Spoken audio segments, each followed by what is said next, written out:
So if you would like to use the Classroom and Department Wizard, you can access them from this drop-down here. Just as Add Classroom or Add Department with the little wand next to it.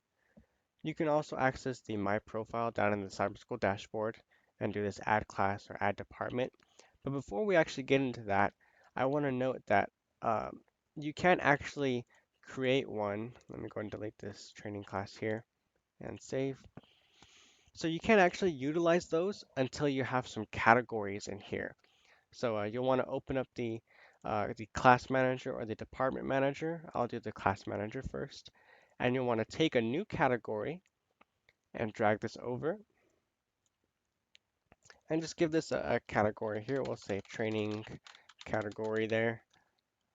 And I'm not certain why this is, but we can't continue in the wizards until we actually have some categories for these. So let me go and delete this and I'll drag over, oops. So I can't do that with that black one there. Let's go ahead and drag that over.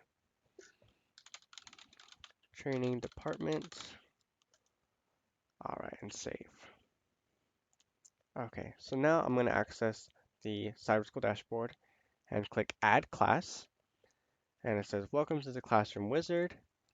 Select a category. And this is what I was referring to before is um, if there is no category, this will be empty and you won't be able to continue. I'm going to call this Training Class. And then this choose a portal layout. So what this means is that every single classroom that you create, the homepage is always a portal, much like the homepage on your district site, which just means it has widgets. Um, so this is choosing a portal layout if we want a single panel or a split or a T-split. And you might recognize this when you click edit layout on the portal, as you can change the turquoise section, how the widgets are arranged. So I'll just do a standard split A and I'll click next. Now, this check the modules you would like to use is what modules would you like to see on this classroom page? And you can always, this is just the widgets that are placed onto there, and you can always add or delete this widget, so it doesn't really matter what you pick here.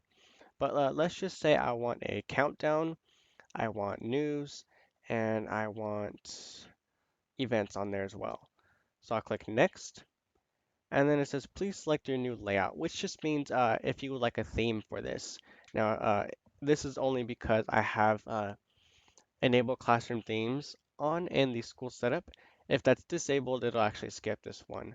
But let's go ahead and I'll choose music, and that's how it'll look.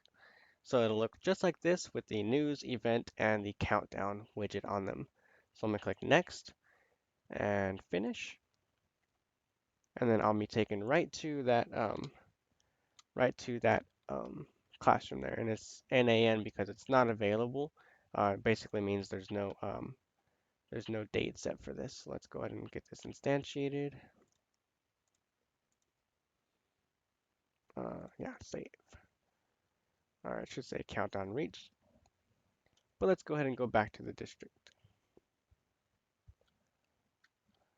All right. So now that we're back on the district, let's go to site config. And let's do the add department using the department wizard. And it's just about the exact same process. We're going to click next, choose the category, give this a category, or give this a name, call it training depth. And we'll do single panel this time. And we'll say I want the links one, events, and slideshow. All right. Notice I didn't get the classroom themes because your department can have a theme with the selected theme there, but they're really just for classrooms. Anyways, you'll see here we have events, links, and slideshow there on this training department. So that's how we use the classroom and department wizard.